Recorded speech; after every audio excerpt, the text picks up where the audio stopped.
Hello everyone, it is I, the Witch of Paint. Welcome to this video.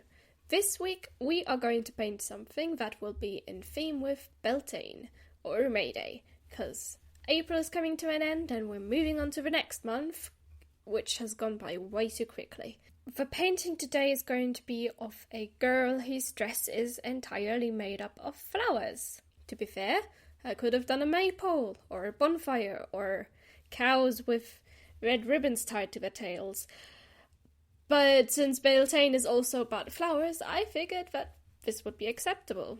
The sketch for this, by the way, took me forever. I had pulled up a list of things on Pinterest and found a few different flowers that I thought, it would be very fun if I had a dress that had all of these flowers on it in a sort of gradient. But sketching all those flowers was a lot. Really, a lot. The outline for it was simple enough, but the individual flowers of it, yeah, we were gonna be there for a while. You should be glad that this is sped up and so the sketch only takes around about 5 minutes, but let me tell you, it was a lot longer in real time. The flowers I chose for this painting were daffodils, daisies, bluebells, marigolds, primroses, lilacs, hawthorn, dandelions, and violets. Not necessarily in that order, but I kind of did want to have all of them in there. I also wanted roses in there, but then I didn't manage to fit them onto her dress. Should have made it bigger. This time, surprisingly, instead of using my Van Gogh watercolour palette, which is a pretty big palette with lots of colours, I decided to use my Winsor Newton flower-themed watercolour palette because we're painting a flower dress, so it kind of made sense to me and I kind of wanted to mix up the palettes I used. I can't keep using the same palette over and over, it's just gonna get boring, right? The palette comes with the colours lemon yellow, cadmium yellow hue, cadmium red deep, permanent rose, dioxazine purple, ultramarine, sap green, and Chinese white. Although I don't use the Chinese white in this painting at all, but this is definitely a very beautiful palette for painting flowers, hence why I'm using it. So while I'm sketching all of those flowers, let's talk about Beltane itself. Beltane is celebrated from the 1st of May until the evening of the 2nd of May. And while I do have a book called The Turning of the Year, Lord Legends of the Irish Seasons, which talks about these kind of things, it doesn't touch on the festival itself in quite as much detail as I'd like it to. By which I mean it talks a little more about creepy stories that were told back then, I guess, and then the Christian way of celebrating it today. It does touch a little bit on the old traditions, but not quite enough. It's more like a small mention of it, all summarized. Perhaps, maybe there's just not that much known about it because I also couldn't find that much more on it on the internet.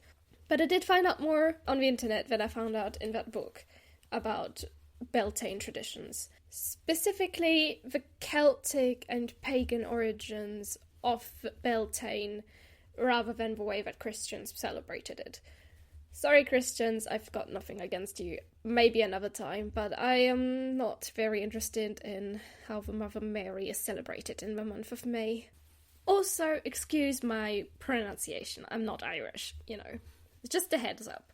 La Beltane, as it is called in Irish, celebrates the light, fertility and growth of this season. The trees have got their green leaves back, flowers are blooming all over, the bees are flying around again along with all the other important insects. Birds have finished competing for partners and nest spaces and are now ready to care for the little ones. During this time, the colours red and yellow are very prominent, but so are many other colours, as in May most flowers and trees are in full bloom. And they're not all just red and yellow, obviously. Spring is at its peak, and we can finally start going outside again as the days are getting warmer. Theoretically, I still have days where I'm wearing toe jumpers just because I feel that cold, but that's probably just me because I'm at the west coast of Ireland and we don't really get the warmest of weathers here. The word Beltane is made up of Bel, which is basically short for the Celtic god Belinus, or the Shining One, and it's also made up of Tane, which means fire. The word Beltane is made up of Beal, which is short for the ancient Celtic god Belinus, and Ten meaning fire. So, as a whole, the word would mean something along the lines of Fire of Bel. Now, the book did not go into any more detail than that, but I wanted to know more, specifically about Belinus. Who is he? What does he do? So obviously I did a little bit of research on the actual internet, because the book didn't bother explaining that. At least, not in the bits where I've read.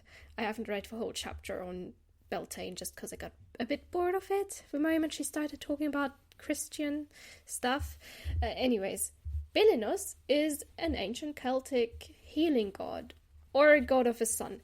The internet was not sure about which one, but they were sure that he was sometimes associated with Apollo, so like they were used interchangeably in the days of, Rome. But his cult did have some independence, so that's great.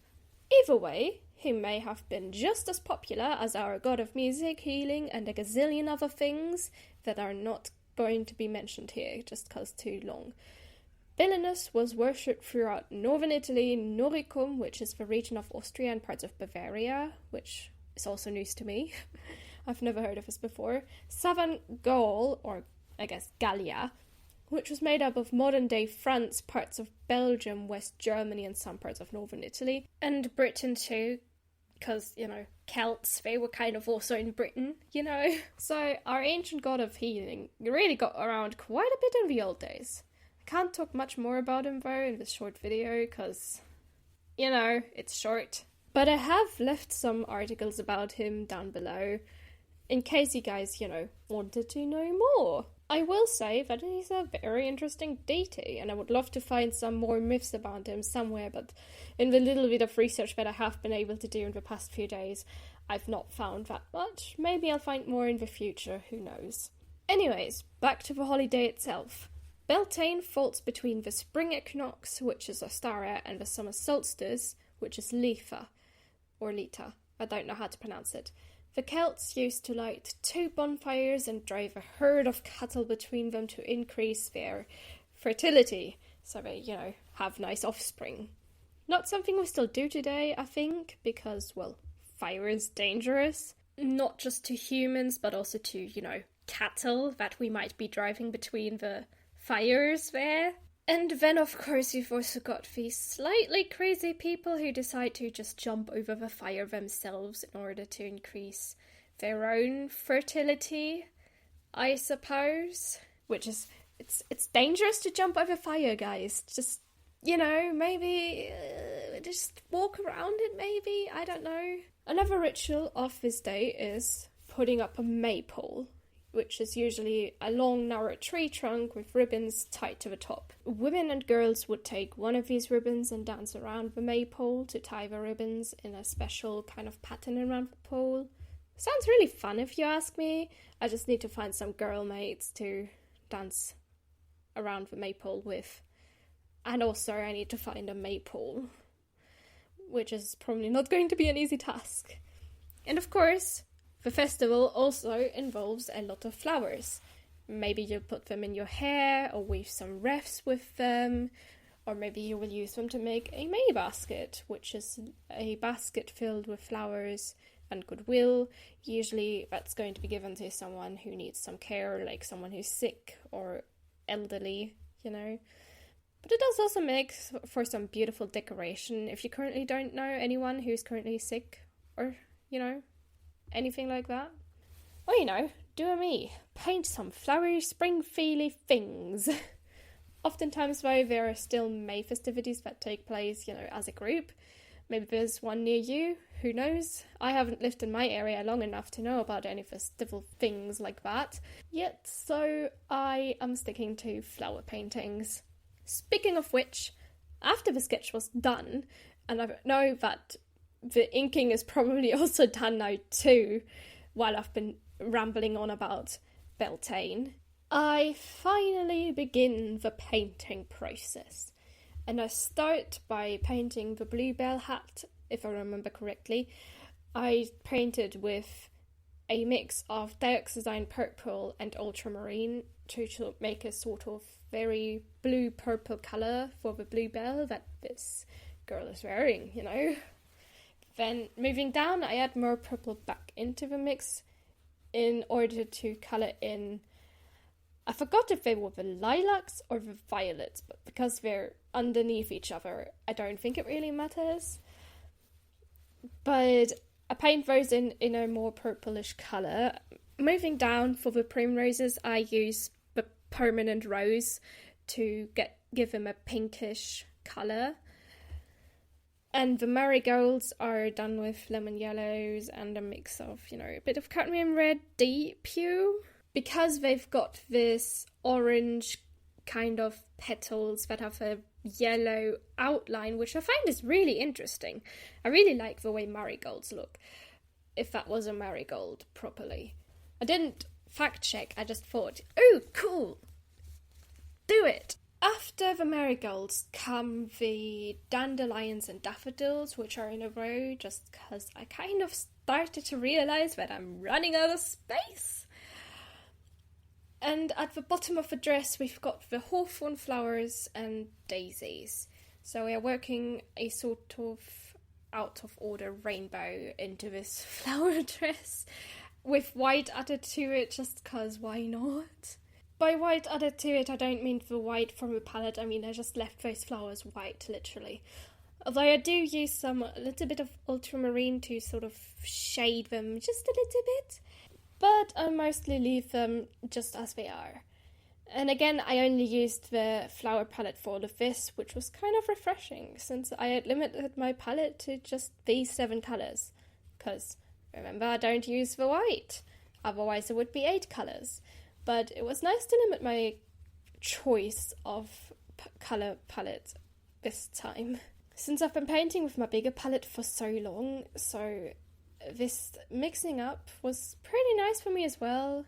And when I got to the skin tone though, I decided to make it green because I didn't really have the colours for a proper skin tone. I mean, I could have probably mixed it, but the palette itself for mixing in there is a bit small, so I just decided to go for green and decided that, hey, maybe she's a dryad or some other kind of flower spirit.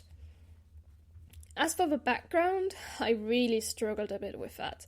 I wasn't sure what to do with it, and part of me kind of wishes I had left it blank or put something else there, because, I don't know, I'm not vibing with the way that I chose to do it. I basically painted some roses in the background, some big roses, and underneath are the grass. The grass underneath her is fine, but the roses... I don't know. I don't really like them.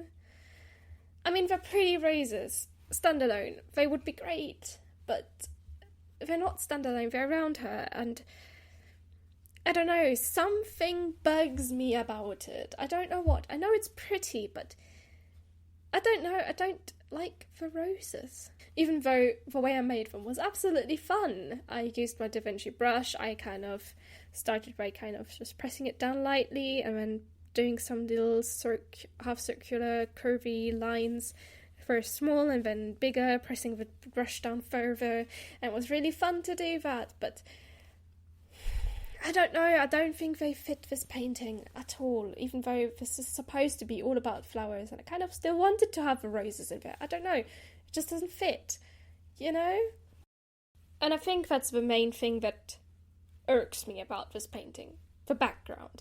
That's literally all that irks me. I kind of wish I had done something else with it. Maybe more with it, or maybe less. I don't know, maybe I should have just splattered some paint around on it. I don't know. Just not for roses. I don't know. I don't think they fit. And I'm not happy with them, but mistakes have to be made, right? I'm still a learning artist, basically, so it's better for me to make these mistakes and then realize in hindsight that maybe wasn't a great idea than to not make them at all and never come to this realization of what works as a background for these kind of paintings and what doesn't work. And I guess this doesn't work. Just doesn't work for me, you know?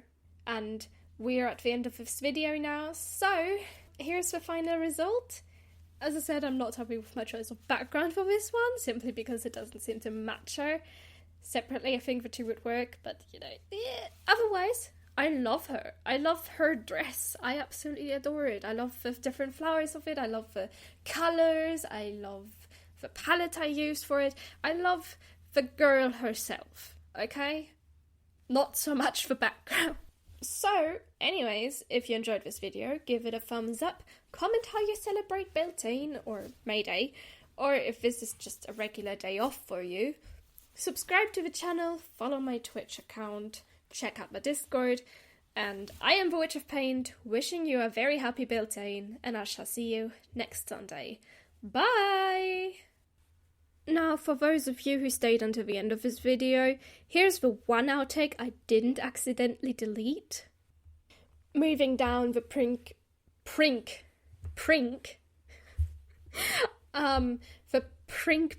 primroses, obviously, the primroses, oh good lord.